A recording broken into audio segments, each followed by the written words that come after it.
तो हेलो मेरे डियर साथियों, आप सबका बहुत बहुत स्वागत है। और साथियों, आज की क्लास के अंदर हम बहुत बहुत बहुत ज्यादा मोस्ट इंपॉर्टेंट क्वेश्चन पढ़ने वाले हैं। और जो हमारा क्वेश्चन है बेटा, विद्युत द्विध्रुव के कारण अक्षीय स्थिति में विद्युत क्षेत्र की तीव्रता। जी हाँ दोस्तों, अक्षीय स्थिति एग्जाम में आने वाला, एग्जाम में छपने वाला मोस्ट इंपॉर्टेंट क्वेश्चन है। तो आओ इस क्वेश्चन को बहुत अच्छे से समझ लेते हैं। तो बेटा ये बोला है ना, विद्युत द्विध्रुव के कारण। किसके कारण बेटा? विद्युत द्विध्रुव के कारण। तो सबसे पहले हमें बेटा एक विद्युत द्विध्रुव लेना पड़ेगा, ठीक है। और इस विद्युत द्विध्रुव के कारण हमें अक्षीय स्थिति में विद्युत क्षेत्र की तीव्रता ज्ञात करना है। तो बस विद्युत द्विध्रुव क्या है, अक्षीय स्थिति क्या है, और भाई विद्युत क्षेत्र की तीव्रता क्या है, ये सारी चीजें वैसे आपको पता है, लेकिन मैं पूरा पूरा फिर से समझाते चलूंगा, ठीक है। इसके लिए सबसे पहले हमें क्या बनाना पड़ेगा? एक विद्युत द्विध्रुव बनाना पड़ेगा। तो सबसे पहले तो हम बनाते हैं विद्युत द्विध्रुव। ये हम समझा चुके हैं, लेकिन हम फिर से आपको समझाएंगे पूरा पूरा, ठीक है। तो बेटा मान लेते हैं ये एक हमारे पास एक बिंदु है और एक बिंदु हमारे पास ये है, ठीक है। और इसको हमने नाम दे दिया ए और इसको नाम दे दिया बेटा बी। तो और इनको आपस में हमने क्या कर दिया? मिला दिया, ठीक है। और भाई इनको हमने एक दूसरे से अल्प दूरी 2l पर रख दिया, ठीक है। जो ए और बी बिंदु थे, इनको एक दूसरे से अल्प दूरी 2l पर रख दिया। अब बेटा हमने आगे क्या किया? जो ए था इस पर हमने प्लस क्यू आवेश रख दिया और जो बी था इस पर हमने माइनस क्यू आवेश रख दिया। इतना आप समझ गए? तो हमने अभी क्या किया है? हमने ये किया है कि हमने ये विद्युत द्विध्रुव बना लिया। तो अब विद्युत द्विध्रुव क्या होता है? तो विद्युत द्विध्रुव हमने समझाया था बेटा, क्या होता है? अगर दो बराबर और विपरीत आवेशों को एक दूसरे से अल्प दूरी पर रख देते हैं, दो बराबर और विपरीत आवेशों को यदि एक दूसरे से अल्प दूरी पर रख देते हैं तो वो विद्युत द्विध्रुव बन जाता है। तो ये अपना क्या बन गया बेटा? विद्युत द्विध्रुव बन गया। क्लियर हुआ? अब यहाँ पर प्लस भी रख सकते थे, यहाँ पर भी रख सकते थे, कोई दिक्कत नहीं। तो हमने यहाँ प्लस रख दिया, यहाँ माइनस रख दिया,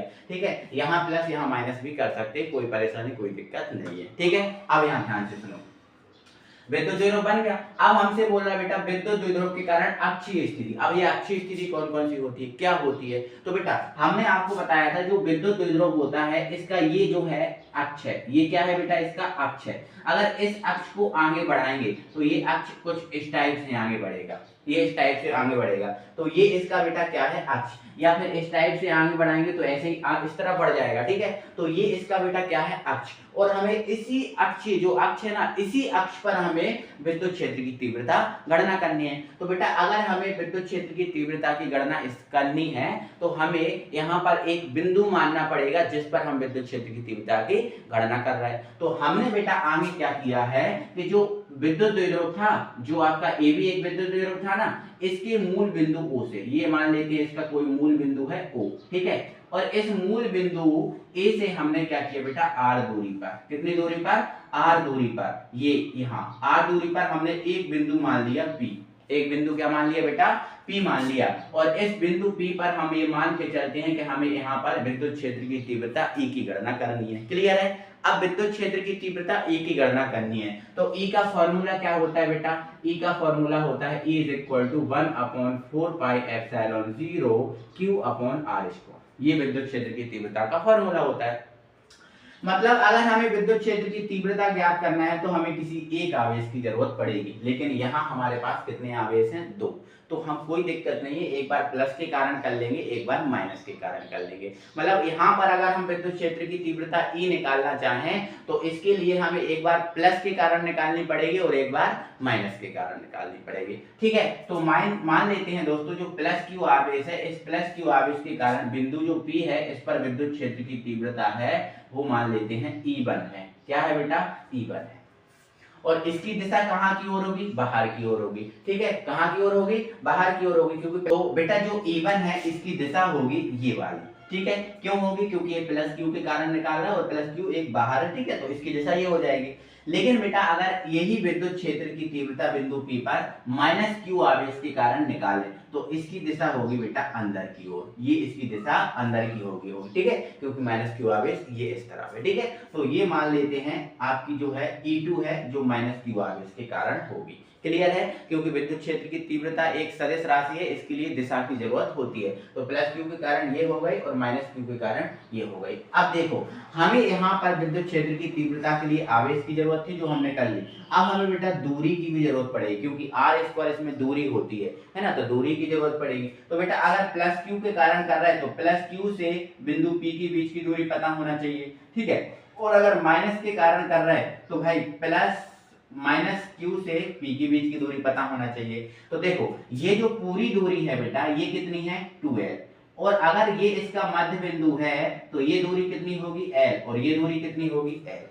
क्लियर है, कोई परेशानी है, कोई दिक्कत है नहीं। तो अगर बेटा मैं बिंदु P से लेकर इस बिंदु B तक की दूरी को निकालना चाहूं तो वो दूरी आपकी कितनी आ जाएगी, मुझे ये बताओ पहले, ठीक है। तो देखो इधर बेटा यहां तक की दूरी कितनी है, देखो r है, और यहां से यहां तक की दूरी कितनी है, देखो l है, ठीक है। तो अगर r में मैं l जोड़ दूं तो ये माइनस क्यू तक की दूरी हमें मिल जाएगी। और अगर मुझे ये दूरी निकालना है तो देखो अगर इतनी दूरी कितनी है बेटा r, और अगर इतनी दूरी में से मैं इतनी दूरी घटा दूं तो ये वाली दूरी मिल जाएगी। बोलो इतनी दूरी इधर से इधर तक की दूरी कितनी है बेटा r है, और मुझे इतनी दूरी चाहिए है ना, क्योंकि प्लस क्यू के कारण ये दूरी है और माइनस क्यू के कारण ये दूरी है, तो निकाल चुका। तो अगर मुझे ये दूरी चाहिए इतनी है, तो अगर इतने में से इतनी को घटा दूंगा तो भाई r में से जो पूरा है ना r में से इतनी दूरी घटा दूंगा तो मुझे ये वाली जो दूरी है वो मिल जाएगी। बोलो बात सही है, समझ में आई है, कोई दिक्कत है, कोई परेशानी है, नहीं होगी, बिल्कुल। तो भाई ये जो हमने डायग्राम बनाया है इसकी हल्की सी थ्योरी हम लिख लेंगे।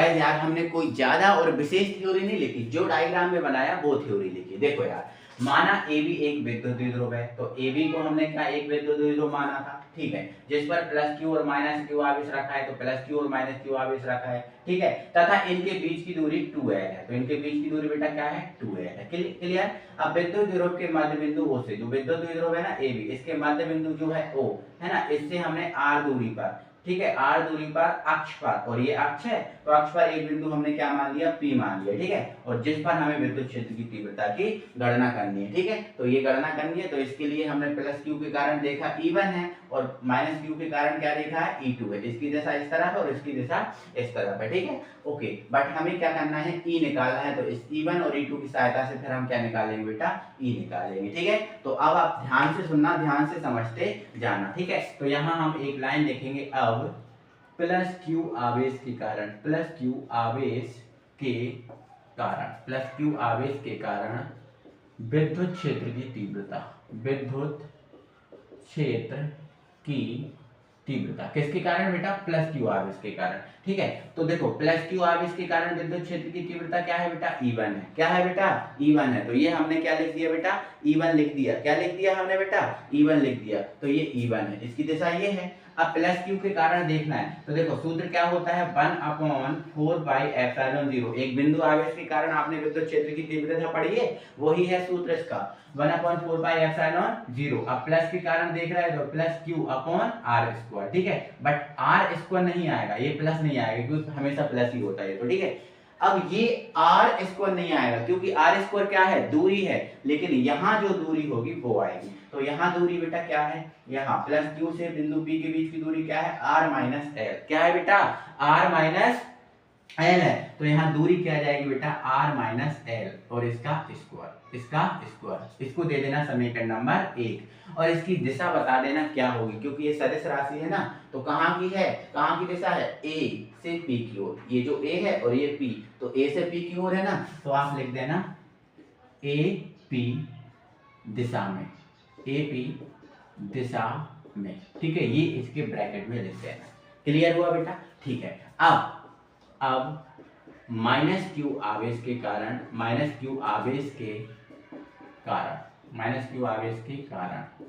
ठीक है, विद्युत क्षेत्र की तीव्रता, माइनस क्यू आवेश के कारण विद्युत क्षेत्र की तीव्रता, तो देखो वो भी क्या है हमारी E2 है, क्या है बेटा E2 मानी, और इसकी दिशा ये है, ठीक है। तो E2 इज इक्वल टू क्या हो जाएगा बेटा 1/4πε0 क्यू, माइनस क्यू के कारण देख रहे हैं तो ये तो हमेशा हमको प्लस ही लेना है, चाहे प्लस के कारण हो या माइनस के कारण, ये हमें क्या लेना है बेटा, पॉजिटिव ही लेना है। ठीक है, हमने देखा था ना। ठीक है, अब दूरी लेना है, नीचे हम क्या लेते हैं, दूरी। तो भाई b माइनस क्यू और जो p के बीच की दूरी क्या है, तो माइनस क्यू और p के बीच की दूरी r प्लस एल है, तो ये हमने लिख दिया r प्लस एल, ठीक है, का स्क्वायर। इसको दे दिया समीकरण नंबर 2 और ब्रैकेट में लिख दिया कौन सी दिशा में है बेटा, कौन सी दिशा में है, p से b की ओर है, p से कहां की ओर है, b की ओर है, तो ये हमने लिख दिया pb दिशा में, pb दिशा में, ये लिख दिया। ठीक है, तो ये हमारा E1 और E2 फाइनली निकल गया। अभी हम पहुंचे नहीं है, अभी हम फाइनली नहीं पहुंचे, फाइनली नहीं पहुंचे, है ना। इसकी दिशा देखो ये है और इसकी दिशा ये है, हम ई निकालना है। ठीक है, तो आप एक किंतु लगाओगे, क्या लगाओगे बेटा, किंतु। ठीक है, किंतु। अब किंतु देखो ये माइनस के कारण है और ये किसके कारण है बेटा, प्लस के कारण है। ये माइनस के कारण है बेटा और ये किसके कारण है, प्लस के कारण है। तो आगे हम क्या करने वाले हैं, तो आगे हम बेटा किंतु लिखेंगे और किंतु परिणामी तीव्रता निकालेंगे। ठीक है, परिणामी तीव्रता, तो परिणामी तीव्रता निकालेंगे अगर, तो बेटा हम देख रहे हैं कि जो E1 है और यहाँ E2, मतलब ये जो है बिल्कुल बराबर है। ठीक है, बराबर है बट विपरीत है, ये इधर को है और ये इधर को है। तो अगर विपरीत हैं तो परिणामी निकालने के लिए बेटा हमें क्या करना पड़ेगा, E1 माइनस E2 करना पड़ेगा, क्योंकि ये एक दूसरे के विपरीत है ना, ये इधर को है तो ये इधर को है। ठीक है, तो अगर हमें बिंदु P पर E निकालना है, देखो दिशा विपरीत है ना, तो दिशा विपरीत के कारण इनके जो चिन्ह है वो भी क्या हो जाएंगे, विपरीत हो जाएंगे। ठीक है, तो E1 माइनस E2 करना पड़ेगा। ठीक है, अगर E निकालना है तो अब हम जो E1 है और E2 है इनकी वैल्यू हम पुट कर देंगे। ठीक है, तो E1 और E2 की वैल्यू अगर हम पुट करेंगे तो देखो ये E1 की वैल्यू क्या है बेटा, ये है, तो 1/4 pi epsilon 0 Q upon R minus L का स्क्वायर। ठीक है, और ये रहा माइनस, और E2 की वैल्यू क्या है बेटा, 1/4 पाई एप्सिलॉन 0, ठीक है, और ये अपना Q upon R plus L का स्क्वायर। ठीक है, ये हो गया, तो ये हमने माइनस कर दिया। तो यहाँ देखो इसमें भी Q है, यहाँ इसमें Q है, ये 1/4 पाई एप्सिलॉन इसमें है और ये इसमें है, तो इसको हम क्या करेंगे बेटा, कॉमन लेंगे। ठीक है, क्या करेंगे, कॉमन लेंगे। ठीक है, तो बेटा हम क्या करने वाले, थोड़ा सा हम एडजस्ट करेंगे या फिर आप इसका स्क्रीनशॉट ले लो इतने का। ठीक है, इसको हम मिटा देते हैं फिर। ठीक है, तो इसको हम ऊपर से मिटा दें कहो तो। ठीक है, स्क्रीनशॉट ले लो, ले लिया। अब हम इसको ऊपर से मिटाते जा रहे हैं। ठीक है, यहाँ से मिटा रहे हैं। ठीक है, ये हमारा हो गया है नोट, इसको यहाँ से मिटा दे रहे हैं और ये हमारा एक स्टेप यहाँ लिखा रहेगा। ठीक है, अब ध्यान से सुनना, इसके बाद हम ऊपर चल रहे हैं बेटा। ठीक है, बहुत पसीना आ रहा है। ठीक है, तो देखो Q और 1/4 पाई एप्सिलॉन 0 दोनों में से कॉमन ले लेंगे। ठीक है, तो ये E रहा बराबर Q और 4 पाई एप्सिलॉन 0 हमने कॉमन ले लिया। ठीक है, ये और कॉमन ले लिया। ठीक है, तो अंदर क्या बचा बेटा, 1/R माइनस L का स्क्वायर बचा, ये बचा।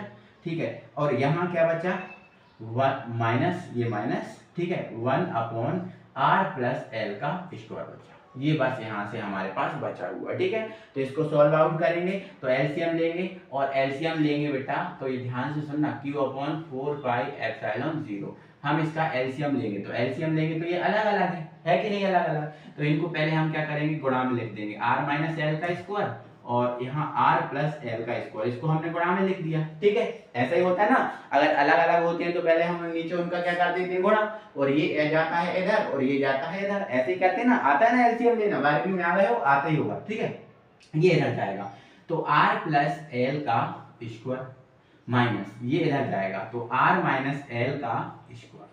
ठीक है, ये हो गया। अब बेटा इसके अंदर फॉर्मूला लगेंगे, तो फॉर्मूला कौन से लगेंगे, देखो पहला फॉर्मूला लगेगा a प्लस बी का होल स्क्वायर। क्या होता है, a square plus b square plus 2ab, यही होता है ना। अब एक लगेगा a माइनस बी का होल स्क्वायर, तो क्या होता है बेटा, a square plus b square minus 2ab होता है, और एक लगेगा बेटा a माइनस बी और a प्लस बी। अगर ऐसा लिखा है तो क्या लिख देते हैं बेटा, a square minus b square. ये तीन फॉर्मूला आप 10 से 9 से पढ़ते आ रहे होंगे, ये फॉर्मूला लगेंगे। तो ये प्लस वाला लगेगा इसमें। ठीक है, तो चलो फॉर्मूला लगाते हैं, Q 4 पाई एप्सिलॉन 0। ठीक है, तो इसमें लगाएंगे तो ये R स्क्वायर और ये हो जाएगा बेटा L स्क्वायर। ठीक है, और फिर क्या हो जाएगा 2RL। ठीक है, अब माइनस लगा रहे हैं दो, इसमें लगाओ formula, R square plus L square minus 2RL। ठीक है, ये इसके अंदर फॉर्मूला लग गया। ठीक है, अब बेटा ये वाला बड़ा है। ठीक है, अब ये इसके अंदर अगर फॉर्मूला लगाएंगे, देखो अगर स्क्वायर हटा दें हम, ठीक है, तो ये प्लस है और ये माइनस है, तो देखो ये माइनस है और ये प्लस है, माइनस है और ये प्लस है, तो इसको हम ऐसे लिखते हैं ना, तो इसको हम कैसे लिखेंगे बेटा, r square minus l square, ये लिखेंगे। बट इसके अंदर तो स्क्वायर था, तो वो स्क्वायर था, वो आप बाहर लिख दो। ठीक है, आगे बेटा क्या करो, जो माइनस है इस माइनस का मल्टीप्लाई कर दो, तो माइनस का मल्टीप्लाई करेंगे इसी स्टेप में कर दूं, जब माइनस का मल्टीप्लाई करेंगे तो ये काय का हो जाएगा, माइनस का, और ये भी काय का हो जाएगा, माइनस का, और ये माइनस का था तो काय का हो जाएगा, प्लस का। इतना तो आप जानते ही होंगे। अब देखो इधर, ये बेटा आर स्क्वायर एल स्क्वायर कट गया, कट गया कि नहीं, बिल्कुल कट गया होगा। ठीक है, अब देखो इधर ये हमारे पास q अपॉन 4 पाई एप्सिलॉन 0 बचा है, और ये 2rl और 2rl कितना हो गया बेटा, ये हमारे पास हो गया है 4rl अपॉन क्या है बेटा, आर स्क्वायर और एल स्क्वायर का स्क्वायर। बोलो भाई कोई दिक्कत है, बहुत गर्मी है। ठीक है, ये दिक्कत है यहाँ तक, ये इसको मिटा रहे हैं, इसको हटा दे रहे हैं। ठीक है, ध्यान से सुनना मांगे। ठीक है, अब बेटा आप देखो एल स्क्वायर जो है, जो हमने 2l मानी थी, ये बेटा कौन सी दूरी है, अल्प दूरी है। 2l कौन सी दूरी है बेटा, अल्प दूरी है कि नहीं, बोलो। अब मैंने अल्प दूरी तो थी ही ये, और मैंने इसको और आधा कर दिया तो और ज्यादा अल्प बची, मतलब बहुत कम दूरी बची। तो हम क्या करेंगे बेटा, जो आर स्क्वायर है, या फिर ऐसा बोलेंगे कि जो आर स्क्वायर है, आर स्क्वायर की तुलना में बहुत कम बहुत छोटा है कौन, एल।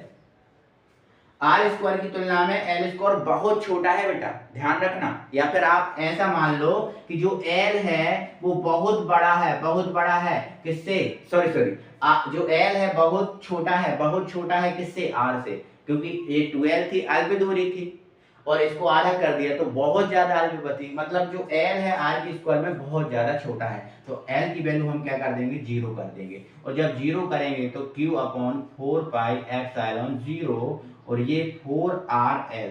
ठीक है, 4rl। ठीक है, और भाई ये अब जब l 0 हो जाएगा तो क्या बचेगा बेटा, आर स्क्वायर बचेगा। l तो 0 हो गया ना, l 0 हो गया, क्या बचा, आर स्क्वायर, और इसके ऊपर क्या है, स्क्वायर। बोलो, तो ये स्क्वायर और स्क्वायर क्या हो गया, स्क्वायर और स्क्वायर क्या हो गया, 4, मतलब r की पावर क्या हो गया, 4। तो एक से एक r कैंसिल कर दो, एक से एक r कैंसिल कर दो। अब ध्यान से सुनना बेटा, मैं यहाँ समझा रहा हूँ, यहाँ ये इज इक्वल टू चल रहा है। ठीक है, अब ध्यान से सुनना। अब देखो मैं थोड़ा तरीके से लिख रहा हूँ, q को इसके साथ लिख रहा हूँ, तो 1/4 पाई एप्सिलॉन 0 लिख दिया मैंने। ठीक है, अब ये हमारे पास क्या है, q। ठीक है, क्या है, q। अब ये जो 4 है ना, 4 है, तो 4 को यार हम 2 गुणे 2 लिख सकते हैं ना, लिख सकते हैं कि नहीं, 4 को 2 गुणे 2 लिख सकते हैं, बिल्कुल लिख सकते हैं। तो 1 2 को बेटा हमने l के साथ लिख दिया, ये 2l। 1 2 को हम l के साथ लिख दिया 2l। ठीक है, और ये जो 1 2 था उसको हमने अलग कर दिया। क्लियर है। अब यहाँ देखो q इंटू 2l क्या होता है, बताओ क्या होता है, किंतु हमने विद्युत द्विध्रुव पढ़ा था, विद्युत द्विध्रुव आघूर्ण क्या होता है, P इक्वल टू क्या होता है, Q इंटू 2L होता है। बोलो होता है कि नहीं होता है। तो इसकी जगह बेटा हमने सॉरी यहाँ नीचे हमारा ये r की पावर 3 लिखना हम भूल गए, तो ये r की पावर 3, तो P इक्वल टू ये होता है, तो इसकी जगह हमने रख दिया P। तो E इक्वल टू क्या हो गया बेटा, 1/4 पाई एप्सिलॉन 0, और ये हो गया बेटा, इसकी जगह हमने रख दिया P, तो ये रख दिया P। ठीक है, और ये 2 आगे लिख देंगे, तो ये 2p, और नीचे क्या है बेटा, rq। तो ये जो है विद्युत द्विध्रुव के कारण अक्षीय स्थिति में विद्युत क्षेत्र की तीव्रता आ गई, और इसका मात्रक न्यूटन अपॉन कूलम हो गया। बोलो बेटा, पसीना बहुत आ गया है, गर्मी बहुत ज्यादा है, बट यार समझ में तो आपको आ ही गई होगी, दिक्कत तो नहीं होगी, क्योंकि मैंने बारीकी से यार एक एक स्टेप को समझाते हुए कंप्लीट किया है। आई होप आप बेटर तरीके से यार इसको समझ गए होंगे। थोड़ी बहुत दिक्कत है तो थोड़ा सा वीडियो को पीछे कर लीजिए, एक बार फिर से देख लीजिए, पूरा सब कुछ समझ में आएगा। ठीक है, जल्दी से यार वीडियो को लाइक करो, चैनल को सब्सक्राइब कर लो यार नहीं किया है तो। ठीक है, और फिर मिल जाएंगे वीडियो में, तब तक के लिए थैंक यू वेरी मच।